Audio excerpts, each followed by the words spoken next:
तो अगर आप साइबर सिक्योरिटी बनते हो तो इसकी बहुत ज्यादा वैल्यू है। और रिसेंटली अभी हमारे प्राइम मिनिस्टर नरेंद्र मोदी ने बताया कि इंडिया के अंदर, और ये पूरा ओपन है, आप जाकर सर्च भी कर सकते हो, या इंडियन गवर्नमेंट ने बताया कि जो साइबर सिक्योरिटी इंजीनियर की डिमांड है, जितनी डिमांड है उतनी सप्लाई है ही नहीं। मतलब कि इतना ज्यादा गैप है कि हम फुलफिल नहीं कर पा रहे हैं। मतलब हमारे पास टैलेंट ही नहीं साइबर सिक्योरिटी का। तो why not you can think about this your career. आप इतना पढ़ाई कर रखे हो, आपने इतना कोई सर्टिफिकेशन कर रखा है, तो साइबर सिक्योरिटी की तरफ देखना क्यों नहीं चाहते हो? क्या आपको रोक रहा है? क्योंकि cyber security, I told is umbrella, तो आप कहीं ना कहीं अम्ब्रेला में तो फिट हो गए। कुछ तो करोगे साइबर सिक्योरिटी जिससे आपका नेटवर्क सिक्योर कर सको, अपनी सेंसिटिव डेटा को, सिस्टम को सिक्योर कर सको।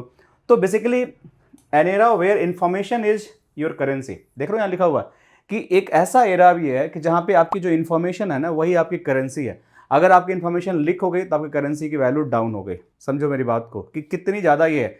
आप समझो कोई आप कंपनी चला रहे हो, आपने एक बहुत बड़ा प्रेजेंटेशन बनाया किसी क्लाइंट को एक्वायर करने के लिए। उस प्रेजेंटेशन में आपने पूरी बिडिंग लगाई, पूरे सेल्स प्री सेल्स की टीम आपका काम किया है कि भाई कस्टमर को मुझे ये कोड करना, और मान के चलो 1 बिलियन का प्रोजेक्ट है, या 1 मिलियन का, या 100 मिलियन का प्रोजेक्ट है। टेक एन एग्जांपल, कुछ भी नंबर ले लो। अगर वो इन्फॉर्मेशन आपके कॉम्पिटिटर को मिल गया, क्या होगा? उनको पता चल गया है कि मिस्टर XYZ कंपनी ने ये बिडिंग तैयार की है, वो क्या करेंगे? आपसे बेटर बिडिंग सर्विसेज ऑप्शन कर देंगे अपने जाके क्लाइंट को। तो हो सकता है प्राइसिंग कम कर दें या कुछ एड ऑन सर्विसेज डाल दें। क्लाइंट को क्या लगेगा, यार ये बेटर ऑप्शन दे रहे हैं मुझे। तो आपकी इन्फॉर्मेशन लीक हो, आपकी करेंसी गई, आपका प्रोजेक्ट गया, मतलब पैसा गया। तो इन्फॉर्मेशन इज योर करेंसी, और आपको ये सिक्योर करना है कि आपके नेटवर्क के अंदर एक रोबोस्ट सिक्योरिटी हो जो आपको हमेशा मेजर करते रहे, प्रिवेंट करते रहे किसी तरह का कोई डेटा, कोई सिक्योरिटी, कोई भी चीजें लीक ना हो। That's a cyber security. कुछ भी डिजिटली आप कर रहे हो, that should be not leaked from any form of the communications, चाहे ईमेल के थ्रू हो, या पेन ड्राइव के थ्रू हो, या फिर किसी गूगल ड्राइव के थ्रू हो, या कुछ और भी फाइल ट्रांसफर, फाइल शेयरिंग, कुछ भी यूज कर रहे हो।